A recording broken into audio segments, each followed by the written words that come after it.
My father was the head of education, PhD, all that stuff. I go home and ask him, said, why don't we learn about money in school? And he looked at me and says, because the government doesn't let us teach that subject. The government tells us what we can teach and what we can't teach. And I thought that was strange. And I said, but aren't we going to school to learn about money? He says, no, your job is to get a job. I said, but you get a job to earn money. He goes, no, you're supposed to just get a job. I went, no. Isn't the purpose of a job to earn money? He goes, you're correct. I said, so why don't I just learn about money? I can skip the job part, you know. And he got flustered and he said, if you want to learn about money, why don't you ask your best friend's father about money? And I said, why? That's Mike. So I asked him. He says, because Mike's father is an entrepreneur. And I said, what are you? He says, I'm an employee. I'm a government employee. I went, oh, what's the difference? He says, the difference is an entrepreneur must know about money, or they're no longer entrepreneurs. And he says an employee doesn't have to know anything about money, because the government will take care of them, the company will take care of them. So I'm all confused. But I took my dad's advice, and I trundled over to Mike's father's office and knocked on his door, and I said, hey, I'm here, 9 years old. Teach me about money. He says, beat it, kid, you know. But that's where the story of Rich Dad, Poor Dad started. And finally, through persistence, my rich dad started teaching me about money on one condition. And that condition was he would never pay me. He says, the moment I pay you, you think like an employee. He says, that's the trap. Entrepreneurs work for free. And now I'm 9 years old, my head's going cracking in half. He says, you never want a paycheck. You understand that, kid? I said, okay, I got it. And he says, well, how do I make money? He says, that's what entrepreneurs figure out. It's like, so how do I learn about money? So he would just break out a Monopoly game board. So I would work for free. I'd pick up cigarette butts, and he had hotels and restaurants, and I would clean and do menial tasks. And as I got older, I started getting into office work and marketing and accounting, and I was an apprentice basically, but I always worked for free. And he would teach me about money. But the way he taught me about money was playing Monopoly. And finally one day I got upset. I said, well, when are you going to teach me about money? He says, what do you think we're doing? We're playing Monopoly. He goes, no. What do you think we're doing? We're playing Monopoly. He says, what do you think we're doing? So I don't know. I'm teaching you about money. And then that's when, you have one greenhouse. He says, there's many formulas for great success in money. There's thousands of them. But one of the best ones found on the game of Monopoly. Still is today. 4 greenhouses, 1 red hotel. I said, what? He says, one of the greatest ways to acquire great wealth is playing Monopoly in real life. 4 greenhouses, 1 red hotel. But is that all there is? He goes, that's it. And he says, what do you think I'm doing? And I went, I don't know. So then he took me out and he showed me his greenhouses. And 10 years later, when I was 19, I was now in school in New York, and I come back to Hawaii, and Rich Dad had bought the biggest piece of land smack dab in the middle of Waikiki Beach. And when you go to Waikiki Beach today, you'll see the Hyatt Regency Hotel. That was his hotel. Just like the game of Monopoly. Just like the game of Monopoly. Acquired assets, and they became bigger assets. He just kept it was called an assemblage, because that property wasn't that big at the time. So he had to buy out all the small guys. Because Waikiki was a little dirt water little town. So he'd buy out this shop owner and buy that shop owner. And it took him a while, but he finally assembled this large piece of property. And then he and Hyatt put up this giant hotel. Mm. It just sold for $800 million. So that's how I learned about money.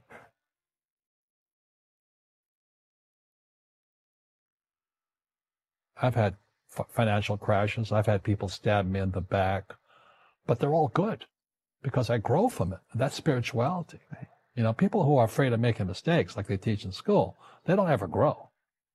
Because spirituality is there's good and there's bad. There's right and there's wrong. There's up and there's down. Most people only want to be right. They only want to be positive.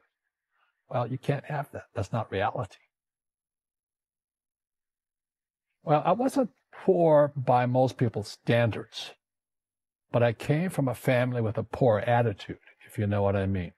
Because rich, poor, middle class, poverty starts with a fundamental attitude. Poverty is passed on. It's taught in your families. And middle class is taught in families. And so the people right now who are sitting at home, who are struggling financially or worried about money or unhappy, they may be making a lot of money, but unhappy with what they're doing, it was probably taught to you. You know, your superego was taught, get a job, work hard, or you'll never be rich, or the rich are evil, or whatever. The school system will never teach you about money. The school system was designed to teach you to be an employee, which is important, or a doctor or a lawyer, a specialist, but never about money. And what most people lack is real business knowledge, like accounting, like debt, like taxes. You got to know that stuff, but they don't teach it in school to anybody. So, and then when people ask me, how did your rich dad learn this when your poor dad, a PhD, didn't? And the answer is very simply, my rich dad was my best friend's father. His father died when he was 13. So rich dad had this family business at 13 to run. So he had to drop out of school, which was his blessing. There's blessings, and sometimes a blessing doesn't look like a blessing, but it turned out to be a blessing.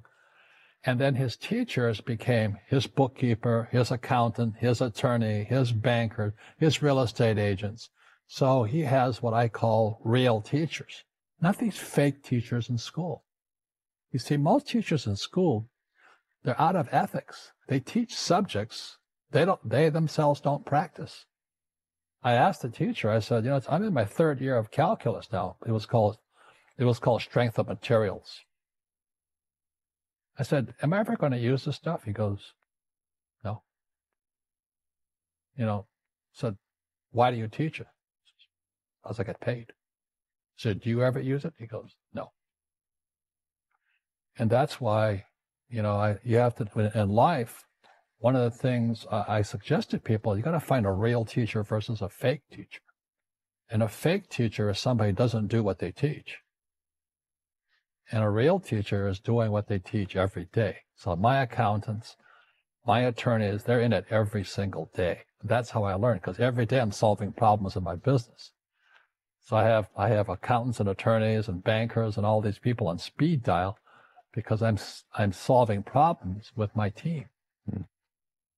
I see you giving this knowledge out, and yeah. Do the rich people cringe and say, "Don't tell them that, Rob"? Yes. Don't tell people what you know. Right. Keep them poor.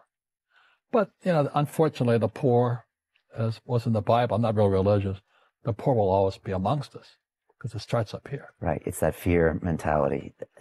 It's in their words, and the words become flesh. I'm not really religious. I flunked out of Sunday school also. But when they say I can't afford it or I can't do that, they go down. They become what they say.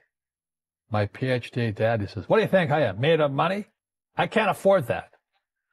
And my rich dad would say, that's why he's poor.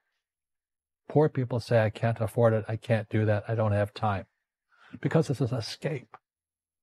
It's an escape. You know what I mean? It's easy to say, I can't afford it. And your rich dad used to say what instead of, I can't afford it? How can I afford it? How can I do that? What would it take? Or why should I do that? He says that a question opens the mind, a statement closes the mind. See, when you say, I can't afford it, your mind shuts down and you become what you say. Rugby is a team sport, but so is soccer. The rules are different. And other people are golfers. They play by themselves. And so everybody's different. So my game financially is business, number one. Second is real estate. So what I say to young people is, you find your game.